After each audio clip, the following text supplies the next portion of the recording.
Here today we have Mr. John Farrell from Minnesota. And Mr. John Farrell has been the director of ILSR. And we will try to ask John a little bit about the background of ILSR and how he's established ILSR in a few minutes. And is there anything else, John, you'd like to let us know before we ask you more about ILSR? Well, I should clarify, I'm the director of our Democratic Energy Program, but not of the entire institute. Okay. And can you tell us a little bit about how the directorship of Democratic Energy is differentiated from the rest of the institute? The institute is Institute of Local Self-Reliance. Is that correct? Yeah. Mm-hmm. All right. And well, how long has it been established? ILSR was founded almost 40 years ago in 1974. And has been focused on helping communities make the most of their local resources across a whole bunch of different areas, including energy, recycling, composting, what we call our Waste to Wealth project. We work on independent businesses, community banking, and also publicly owned telecommunications infrastructure, which is a long way of saying publicly owned internet infrastructure, seeing it as an essential community resource. And then, of course, in the energy field, that means figuring out how communities can make the most of their natural resources in energy, both for developing for clean energy, but also looking at how they can capture the most of that energy dollar within their community. Yes, on the LinkedIn, I can read that it says research and development of rules that encourage local ownership of renewable energy. Is that correct? To Yes. increase domestic renewable energy production, economic benefits. But I would like to have you tell us a little bit. In recent news, I've been reading about ILSR's, let's say, calling attention to the Walmart's pollution, etc. So one of the events or one of the topics you're paying attention to or trying to call attention to? Certainly. Walmart is actually a terrific example of the intersection between our different areas of work. The report on Walmart was actually done by my colleague Stacy Mitchell, and she's been working on issues around Walmart and other big box stores for many years, mostly on the economic impact of these large retailers on the local economy and the fact that they tend to be very extractive, they pay fairly low wages, and most of the profits from those stores leaves the community. The interesting intersection here is that not Amazon, although that's one of the entities she looks at, Walmart, is in the news a lot for renewable energy because they are purchasing solar panels for the rooftops of Walmart stores, and they've made some fairly bold commitments to sustainability. But what Stacy has worked on, and what I also work on in the energy sector, is this notion of scale, and that Walmart operates at a scale it's so big that really anything that it does is going to look big. But when you look at it as a sort of percentage of their overall business, renewable energy is actually a very small fraction, and they've not been particularly successful at reducing greenhouse gas emissions simply because their entire model of their business is to grow, and to ship products from China and places in Asia to the United States over very long distances. And of course, the model of their store is that you have this large store located in a suburban area that everybody has to drive to, and so there are a lot of emissions associated with that. And so the interesting intersection here is that not only is Walmart bad for the local economy in terms of outcompeting local businesses and taking money out of the local economy, they're not particularly good for renewable energy or clean energy either, because even though they are making some investments in things like solar, it's offset by the greater amount of environmental impact that their business model has. We can see that distributed is especially important with the effect of as a matter of fact, in Florida region, which is where I'm from, events such as hurricanes and a lot of these incidents, I can see that distributed solar will be very, very helpful. Yeah, the primary reason we focus on distributed energy at ILSR is for that connection into the local economy. It's this notion that if we're going to spend $1 on energy, or on electricity in particular, how much of that dollar can we retain within our community? Because every dollar that we do retain tends to multiply within the community. That dollar used for buying local energy instead of remote energy, then it is paid to somebody who is producing that energy locally. That dollar is then respent within the local economy, and that's those benefits are borne out by the fact that the economies of scale for renewable energy are there, but they're much less pronounced than they were for fossil fuels. I mean, you wouldn't build a neighborhood scale natural gas power plant. You can build a neighborhood scale community solar array that can compete economically with even utility scale solar. The difference in price is not terribly significant, especially when weighed against those economic benefits. And so we definitely focus on how do we change policy to make it, at the very least, a level playing field between those community-centered, community-owned systems and the larger scale ones that will be owned by private companies. Well, what do you think of the idea of the community solar gardens then? Well, I think it's a terrific idea, in part because it manages to capture kind of the two essential elements. Number one, you can have that notion of community ownership that some entities like the Clean Energy Collective, I think, have done a really good job with in terms of maintaining the ownership principle for each individual participant. But you can also capture economies of scale. There is no denying that an individual solar array on a residential rooftop simply isn't as economical as a commercial scale system on top of a big box store or one of those big utility scale arrays that the Sacramento Municipal Utility in California, for example, has developed. But with community solar, you can build a large-scale array. You can still do it on rooftops. You can do it over parking lots. You can still build it in the community, but you can capture a lot of those economies of scale and then pass them through. And even at a relatively small scale, I actually just read about a community solar project. I think it's the Lake Country Cooperative in northwestern Minnesota. Their members are able to participate buying shares at $3 a watt, which is significantly less than would be the cost if they built it on their own rooftop. So I think community solar is really a great opportunity. Yes, as a matter of fact, I think we've been seeing a lot of free webinars available on YouTube channels where people can actually access information in terms of what kind of steps they can take to get it going and get it started. But it would be nice to get the public to become more aware of this is available for, especially if 75% of the residents are actually having trouble in terms of not having the right orientation of the house, or they're not owning the residence they're living in.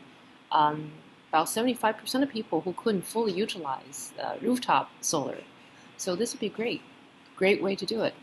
But in terms of energy policy, what kind of incentive have you been looking at, and what do you think is most effective in encouraging distributed solar? Well, I think that community solar policy is really essential, and the basic building block of that is what some folks call virtual net metering or community net metering. Over 40 states have what's called a net metering policy, which essentially lets me, when I produce energy on my own from a solar array on my roof, for example, turn back the dial on my electric meter. So for every kilowatt hour of energy I generate from that array, I'm able to get a credit equal to that on my electric bill. And so it's at what's called the retail price. It's if I'm paying 11 cents per kilowatt hour, as I do in Minneapolis, Minnesota, for electricity, I save 11 cents for every kilowatt hour I generate. Now, what you can't do in most states is to share the output from a community solar array and get that same benefit. The way that the electricity market has been set up, you have to sell that power to the utility, so you have to negotiate with them a contract to buy your power, and they typically don't offer that rate, that retail rate, to customers who are selling power to them in the same way that they do with net metering. And so the virtual net metering policy is really a cornerstone of allowing people to get that same kind of notion of I'm saving energy by generating it myself without having to put it on their own rooftop, and allowing that to happen in a community-based setting. And in my opinion, I think it would greatly expand the opportunity, because in a lot of states, and in a growing number every year because of the falling cost of solar, you wouldn't need additional incentives to get community solar rolling. If you simply expanded the way that net metering works to allow people to do it with a solar array that isn't on their own property but is shared in close geographical proximity, I think there would be a lot of opportunity. I understand you have done a great deal in terms of allowing the most recent development of net metering in Minnesota to be accomplished. And I was wondering, can you shed some light with our viewers on what are some of the steps you've taken? What would be the necessary steps in order to get to where you have done with the current state of the net metering in Minnesota? Sure. Before I do that, I just wanted you to know I'm looking at your video. It kind of cuts you off around your mouth. Yeah, I didn't know if you wanted more of your face in the video or if you're capturing it differently, but just since I know you're recording. That's okay. I think our focus is on you. Fair enough. Anyway, what we've done in Minnesota is implement really a change to this concept of net metering with what's being called a value of solar tariff. And the basic idea when we went into the legislative session was really to implement something like a feed-in tariff or a clean contract, which is to say that I would get, when I want to produce energy from a solar array, instead of using net metering, I would continue to buy all my energy from the utility, and I would sell all my energy from my solar array to the utility at a fixed price on a long-term contract, 20 or 25 years. And the idea was that the price that we come up with would be enough to incent the production of solar energy. So it would include both kind of a component about the market value of solar, and then also potentially an incentive from another pot of money that would be sufficient to cover any incremental difference, as there still is in Minnesota for a lot of solar arrays, for at least for the next few years. Now, what ended up coming out of that legislative process is a great example of what I like to think of as sausage making. And we got what's called this value of solar tariff, which utilities will be required to go through this fairly rigorous process in determining what is the market value of solar to the utility. And that will include things like the avoided cost of transmitting electricity from distant places, distant power plants to communities, because the solar is on site very close to load, the fact that solar tends to produce during peak times, the fact that it can act as a hedge against fossil fuel prices, to have this resource that has no fuel costs associated with it. So all those things stack together and get you a price for the value of solar, which we hope will end up being in the ballpark of 12 to 13 cents a kilowatt hour. And we think that for community solar or individual solar projects, that whatever comes out of that will be pretty close to what you would need in order to make those projects financeable. So you'll have a long-term contract like you would with a feed-in tariff. It will be standardized. It will be at a fixed price at this value of solar. And hopefully that dollar amount will be high enough to make it very easy to finance these include community solar projects. It will include commercial scale projects, residential projects, everything that's under 1 megawatt would be covered under this system. To be honest, though, what I don't like about it is that we really had set out for it to be an option in addition to net metering, and so that we would continue to preserve this existing system that most people understood pretty well while offering that. But in the legislative process, it became an official alternative to net metering. And so a utility that adopts the value of solar would no longer offer net metering for solar for customers producing it from systems 1 megawatt and smaller. So this value of solar system is in place, is it 2013 or 2012? Right now they're going through a rulemaking process at the Department of Commerce and the Public Utilities Commission. It probably won't be formally implemented until, I would guess, the middle of 2014. 2014, okay. And so we will probably try to contact you again later on about as far as the percentage of people participated in value of solar versus the net metering. It would be interesting to find out what is the preferred method of use. Well, and to be fair too, what ended up happening is that only investor-owned utilities are covered under this law, and so that covers, I think, about 2/3 of Minnesota electricity customers. The other third, who are served either by a rural electric co-op or a municipal utility, will not have the value of solar option. Oh, okay. Now, are you aware of the Austin Energy's value of solar that's been in place? Yes. Can you tell us a little bit, is there any difference or very similar, or what are the similarity and differences between the two? I would say that Minnesota's value of solar tariff was inspired by what Austin came up with, but it is different. The way that Austin's works is that it's a production-based incentive, which is true for Minnesota. It's a per kilowatt hour payment based on the value of solar. So all of those values that I talked about adding up to a certain amount. But the key difference is that Austin's adjusts every year. So when I sign up for their program, in 2013, I might get 10 cents a kilowatt hour. In 2014, I might get 12 cents per kilowatt hour I produce. So it changes every year. In Minnesota, what's going to happen is that if I install my solar array next year in 2014 under this value of solar program, I'll get the same price for every kilowatt hour I produce for 20 or 25 years, the entire length of the contract. So it's a fixed price.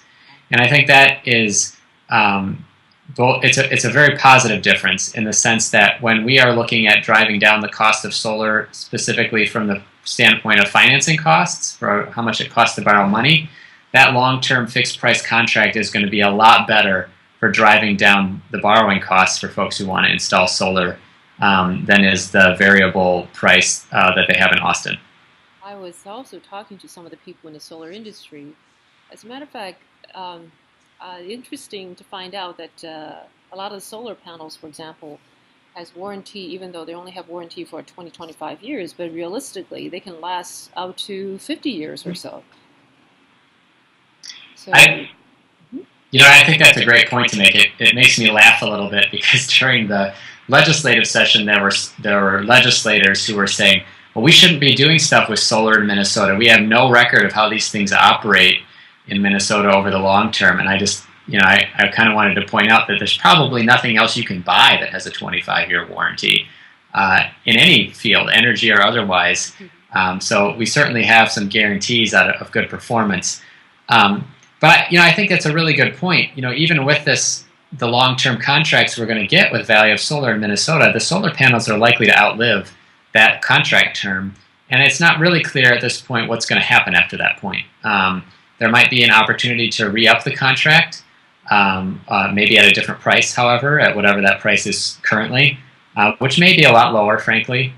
There's an acknowledgement that as more and more, there's an acknowledgement that as more and more solar comes onto the system in Minnesota, we're talking about 10% of electricity generation, 15%, very high numbers, but possible within that long time frame of a contract, that the value of solar to the grid might be lower because we'll have so much energy from solar already producing at peak times or whatnot, and that it will be more of there will be less value that the utility sees, and that market price may be lower. Yes, and as a matter of fact, Minnesota is a much older state than Texas. So it'll be interesting to see compare the result from the two different states also. Mm-hmm. And let me see, as far as FIT, the feed-in tariff and net metering, what do you foresee the establishment of these two policies versus the value of solar? Do you think values of solar will simply become more and more favored, and the feed-in tariff and net metering will simply become something of the put in the back burner, or do you think both policy will go forward? Or well, there are advantages and disadvantages to both.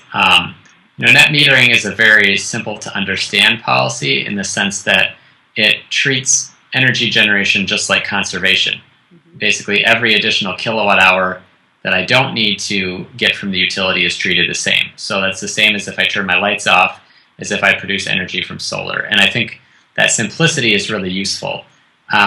What's ended up happening around that, though, is that it tends to obscure the costs and benefits of solar and other distributed energy generation to the utility in a way that has allowed utilities to complain that net metering is a cost shift from people who generate energy to those who don't.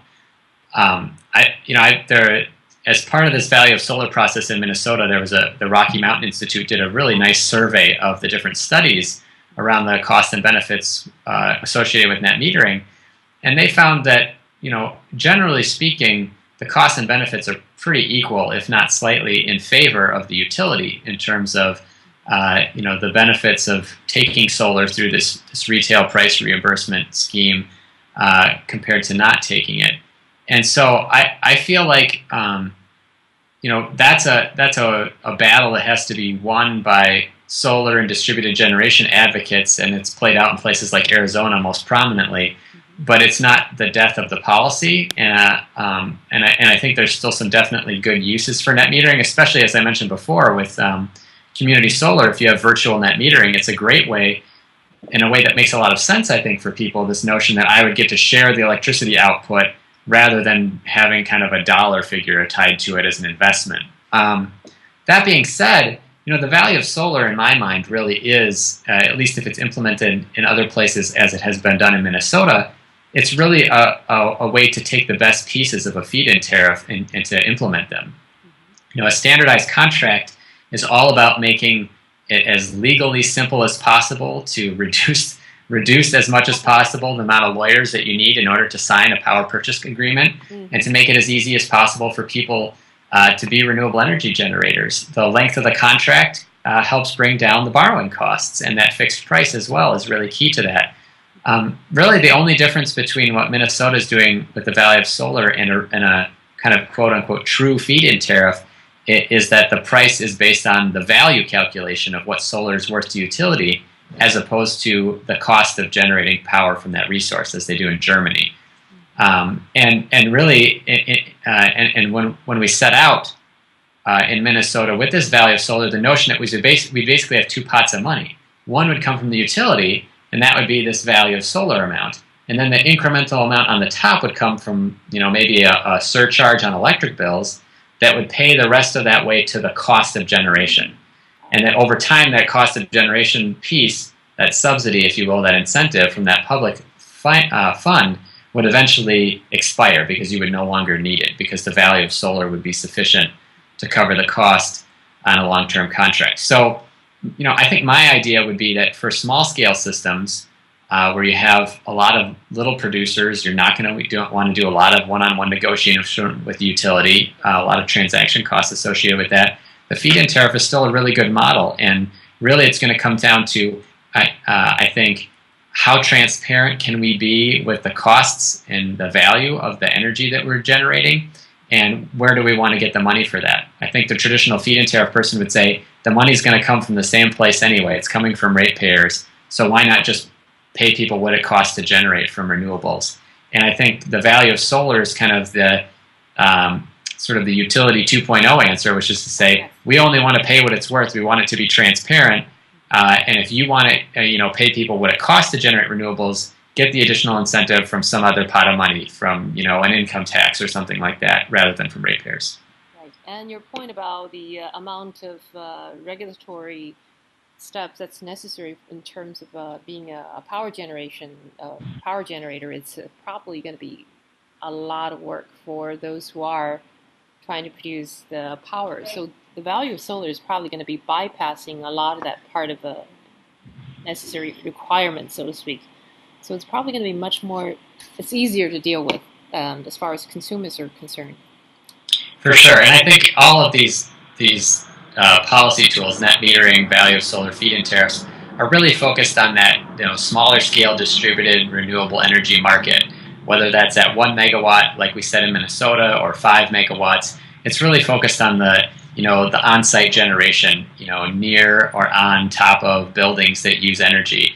For the big power producers who want to build big power plants and sell that power wholesale or participate in an energy market, a feed-in tariff or whatnot is probably not necessary or not worth the regulatory oversight to develop. What do you foresee? Do you think it's possible that one of these days we will be able to reach, basically within 10 years or so, 100% renewable? Well, I would be very skeptical of 10 years because I think when you get to fairly high penetrations of renewables, you do have some technical limitations that we haven't yet figured out how to deal with. That being said, the Germans are just in the process of kind of revamping their goals around renewables, and I believe by 2030 they're talking about 55 to 60% renewable on their electricity system. I think that's achievable in the United States as well. There's no reason to think that we can't out-innovate the Germans. Now, the trick, I think, is going to be, do we have the policy set up to capture the most of that economic benefit? It's one thing to say we're going to set a renewable portfolio standard of 60% by 2030, which would be by itself a fairly significant political achievement. But if we just did that, it means that the utility is kind of in control of that entire market. and the economic benefits, which are very substantial for generating renewable energy, won't flow to the people who have that resource. You talk about the wind resource in southwestern Minnesota, the farmers who own that land, the communities that are located there. I think they should be benefiting significantly from the tapping of that resource. And in a lot of cases, they're not, because they're simply leasing out their land and their wind rights or their solar rights to big multinational utility companies. And so I think it's really important that the policy framework, whether it's a value of solar tariff or a feed-in tariff or what have you, give an opportunity as we reach those really high levels of renewable energy for us to always have really high levels of local ownership and a really strong opportunity for communities to make the most of their local renewable energy resources. You can see that historically, policy really sets the tone and determines the rate of increase of the spread of the renewable. This makes tremendous difference.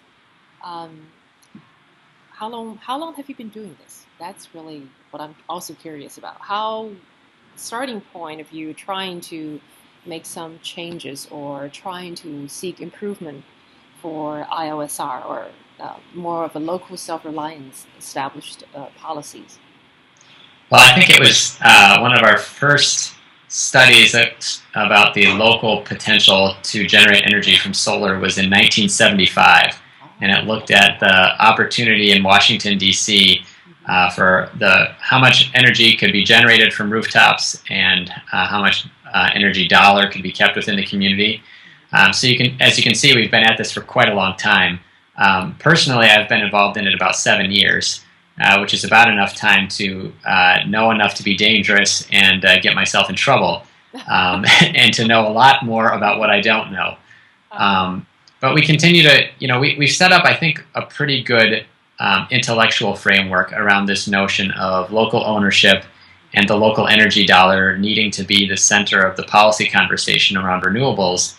And from there, it becomes a question of what are the policies that we push for most that can accomplish that. So maybe it's feed-in tariffs in some communities, maybe it's virtual net metering, maybe it's like we have in Minnesota, we're having a conversation about how we change state regulation of utility franchise contracts. These are agreements that are renewed usually on a 20-year cycle with private utility companies and cities, and giving cities more leeway to push the envelope on renewables with their utilities as part of those contracts.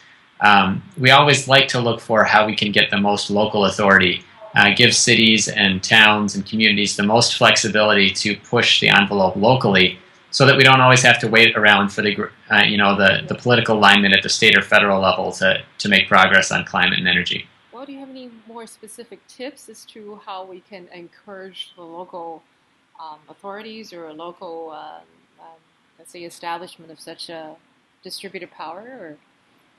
That's a great question. It gives me a perfect segue. I actually just published a report in October called City Power Play, and it focuses on 8 local policies that cities can use that can boost their clean local energy and their economy. And so it talks about things like municipal utilities and making the most of that opportunity, all the way down to things like building codes or requiring disclosure of building energy use to help create a market for energy efficient buildings. So there are a lot of great tools in there that I think are important, because some of them are simply pieces that can be implemented at the local level. Some of them lend themselves to things that you would have to focus on in terms of changing state policy to give more power and authority to local communities. And that's really good. And I understand you periodically would provide a seminar or a lecture or kind of a discussion with people who are interested in finding out more about ILSR or any kind of a policy that will be encouraging or helpful with with local distributed power. And if there are any people who are interested in getting into this, how is the best way to contact you? Well, I think the first thing I would suggest is people check out our website, which is ilsr.org. The energy program is ilsr.org/energy. Pretty easy to find. And just take a look at the enormous library of resources we have there. I've had a blog now for about 3.5 years where I've really tried to showcase a lot of the kind of economic and philosophical arguments around local and democratic energy. We've got a podcast series now where I do interviews with other folks who are really out there creating the interesting models of local ownership. Everything from the Clean Energy Collective and their community solar model to an interview I'm going to be publishing later this week with the Farmers Electric Co-op in Iowa, and the way that they've had almost 20% of their members participate in some sort of renewable energy or solar program. And we also, as you mentioned, I'm giving presentations. All the presentations I give are posted on our website, some with video and audio, and otherwise at least just the slides that I use from the PowerPoint, often very visually oriented for the folks who don't want to spend a lot of time reading the reports, which are, of course, also there. But I'm also available by email and phone and Skype and Twitter and all those things. Email is usually the best way to get a hold of me. It's jfarrell@ilsr.org. All right, sounds good. Any final say you would like to have for kind of encouraging or any pointer for those of us who are out here with similar interest and who would like to see renewable and solar energy to spread as quickly as possible? I think, my summary is always that we should focus on it's so important to focus on the intersection of local and democratic energy with renewables for two reasons. One is that the economic intersection is something that makes it interesting to people of all political stripes. The opportunity to boost the local economy is something that matters to conservatives and liberals, progressives. And that, I think, leads into even the more important piece, which is the political, that it's a difficult and divisive conversation about climate change that we have right now that is spilling over into our conversations about renewable energy because of the politics. But if we come at it from an angle of the local economy, of autonomy, of democratic ownership, it starts to break apart those political chains and to make it really a broad and significant political movement in favor of maximizing and accelerating renewable energy. Yes, that would definitely is important to approach from that perspective. And we really appreciate your time, and I understand that there will be additional ILSR meetings, and we'll definitely try to tap into that. And really appreciate everything you've done in Minnesota, because that would help us here in Florida to really learn the lesson that you have done, and also the work you've done at the value of solar, or modified a net metering at Minnesota. So really we do appreciate that. Thank you very much, and we will definitely try to get more people to become aware of city power planning or city power play, right? Is Yes. it available at Amazon.com? It's on our website, ilsr.org, free PDF download. All right, great. Thank you very much. I really appreciate this. You're welcome, have Susan. a wonderful holiday and wonderful week. Thanks, you too. Thank you.